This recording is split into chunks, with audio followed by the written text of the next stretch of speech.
Γεια σας παιδιά, θα ανεβεί βιντεάκι κατά τις 6, κατά τις 27, 26, 27,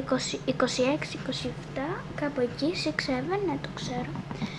Θα πηγαίνω με τον Blue Star Nexus Amorgo. Σας το είχα πει και στο προηγούμενο βιντεάκι, συγγνώμη που δεν δείχνω τίποτα, αλλά δεν γίνεται, συγγνώμη.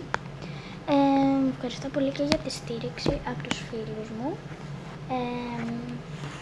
Ελπίζω να τους ξαναδώ γρήγορα.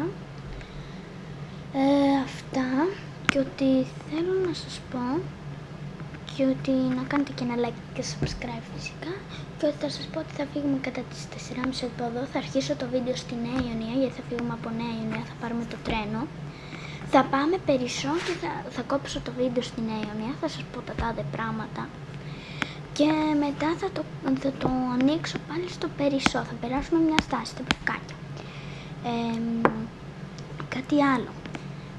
Θα φτάσουμε κατά τις 6 και κάτι, 7 και 4 φεύγει το πλοίο από τον Πειραιά.